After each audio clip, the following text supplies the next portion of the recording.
Ayun mga kagwaps, welcome back again dito sa Gwaps TV Official. So for today's video natin ngayon mga tropa, mga kagwaps,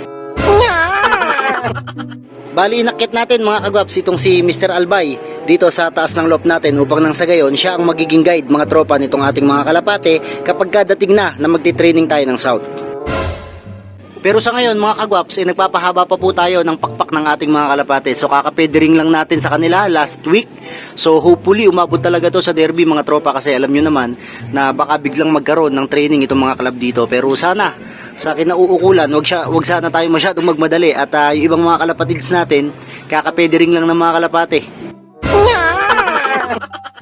Nga pala mga kalapatids, bumili nga pala tayo ng isang overall champion na gagawin nating breeder mga tropa. So mamaya papakita ko sa inyo yun upang nang sa gayon makilatis nyo at makita nyo kung okay ba yung nabili natin na overall champion. So maraming ipinanalo mga tropa yung ibon na yon, at syempre naglabas na rin yon ng mga overall champion. Tapos ang nangyari mga tropa, in-out sa atin ng ating kaibigan kasi nga parang pupunta na siya sa abroad mga tropa. So tingnan natin mamaya, ipapakita ko sa inyo at tingnan nyo kung maganda ba mga tropa yung breeder na yon. Paronda muna tayo rito kasi itong si Mr. Albay baka hindi pa sanay dito. Parondahin muna natin mga tropa. Doon sa kabila kayo lumabas. O mas sanay yata sila rito eh. Ayan, doon ko palabasin sa kabila. Bas na, bas. Bas na kayo. Ayan na. Uy. Ang wala pang pakpak mga tropa yan ha. Nagbunot ako ng ilang pirasong pakpak. Ayan na, magrondahan sana lahat sila mga tropa. Yun. Ito na agad mga kalapatids. Diba? Sabi ko sa inyo, maikli pa yung pakpak niya mga yan wala pang tubo. Kaya siguro yung mga hindi kayang rumonda, hayaan lang muna natin dito. Pero yung mga kaya ng rumonda mga kalapatids, ayan, hayaan din natin silang rumonda para lumakas lalo yung kanilang mga katawan mga kalapatids. Ayan, mga walang pakpak to bawas ng 2-3 piraso yung mga kalapati natin na to. Nagbabakan agad sila mga kalapatids, mga kagwaps. Ito, pambira kayo. Maikli kasi mga pakpak nila pero kailangan napalakasin din natin katawan nila, kasi pagka hinayaan lang natin sila dito sa loob ng loft natin, walang mangyayari mga tropa, kasi medyo late na nga tayo sa pagpepedering ng ating mga kalapate.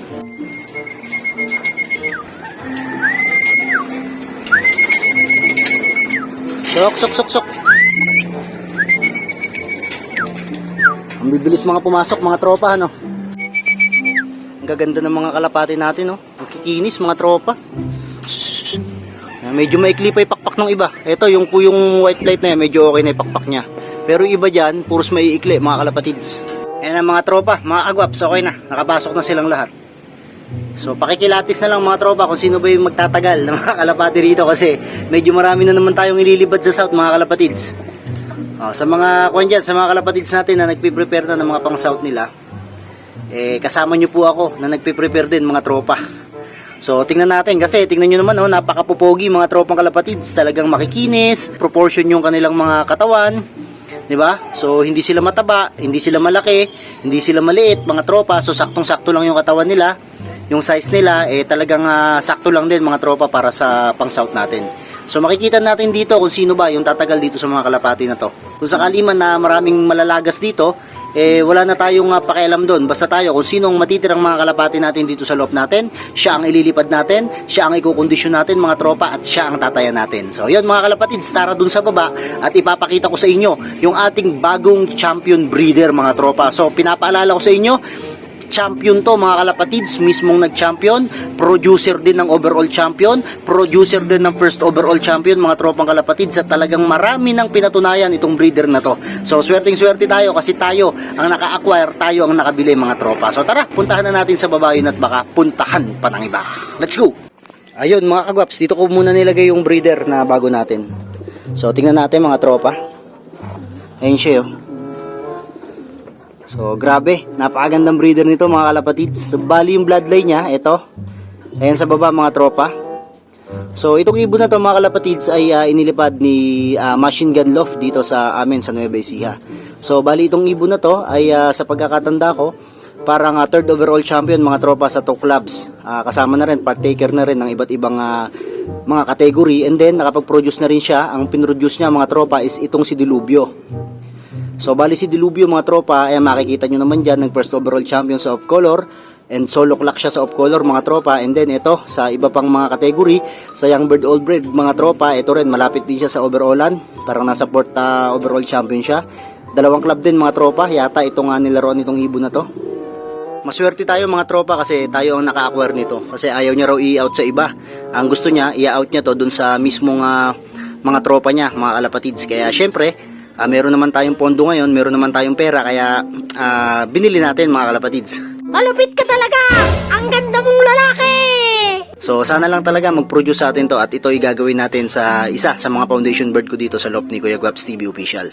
Syempre mga kalapatids, sa mga nag-aabang dyan ng ibang mga gift birds natin, malapit na ang breeding season. So mag-share at mag-like ka na, mag-comment ka rin dito para maalala ko yung pangalan mo, damihan mo yung comment mo. Kasi magpapamigay din ako mga kalapatids, mga kagwaps, ng magiging anak nitong si 3D. So ang pangalan pala nito mga tropa is si 3D. So third overall champion siya, kaya tinawag siya na 3D mga tropa. So isa siyang kak, lalaki mga tropa. So yun o, tingnan natin kung sino makakakuha ng anak dito kasi pipili tayo mga kalapatids, mga kagwaps ng isang swerteng viewers, supporters ni Kuya Guaps TV Official. So medyo nagkakaroon na naman tayo ng gana na bumili ng iba't ibang mga champion mga tropa kasi maghahanda tayo kasi baka mamaya biglang pumasok ang BBCM dito sa Nueva Ecija. Itong si Pakito mga kalapatids, medyo nagkukuha na naman ngayon, nagiging barakurista na naman kasi nararamdaman niya na malapit na yung breeding season. Ayun, medyo naghahabol na siya dito sa kanyang kapares mga tropa at ayaw niyang layuan. So ito po yung overall champion natin, si Mr. Pakito. Medyo maganda rin ang itinaman itong ibon na to at kitang-kita nyo naman, poging-pogi, talaga nagpapakitang gilas siya mga kalapatids, mga kagwaps dito sa kanyang kapares na isang import line mga tropa. Ayan, si Mr. Pakito ang ating overall champion mga kalapatids. Ito yung hen section natin, ito yung cock section natin mga tropa. So bali nagpi-prepare na ulit tayo ng mga breeder natin ngayon at magbibreed na nga tayo mga kalapatids. Kaya medyo marami tayong maipamimigay sa ating mga viewers mga tropa. Muli mga kalapatids, pinapaalala ko sa inyo huwag niyong kalimutan na mag-share, mag-comment mga tropa dito sa video ko kasi itong mismong nakikita nyo sa video na to, ito yung magulang ng ipamimigay ko po sa inyo. Medyo mapupogi na mga tropa yung ating mga breeder dito, yung mga kak natin. Ayan, so ilang araw na lang kasi magkakaroon na naman tayo ng conditioning para sa kanila. So pagagandahin na naman natin ang kanilang mga katawan, pati yung mga hen natin mga kalapatids, talagang bibigyan natin ng mga lahat ng kanilang mga pangangailangan upang nang sa gayon makapag-produce na naman po tayo ng isang maganda at malakas na mga inakay mga tropa. So sana maging maganda yung ating conditioning sa mga kalapati natin na to. So congratulations nga pala sa mga kumakarera ngayon dito sa Norte, malapit-lapit ng matapos ang Norte. Ilang lap na lang kayo dyan mga tropa. So i-prepare nyo na rin yung inyong mga pang South. So nga pala sa mga kalapatids natin dyan na hindi pa nakasubscribe dito sa aking YouTube channel, ay huwag nyo kalimutan na mag-subscribe at syempre i-click nyo na rin yung bell notification button para lagi kayong updated sa aking mga bagong video. So dito ko natatapusin itong video na to. Muli, this is Kuya Rai and you are watching Guaps TV. Peace out.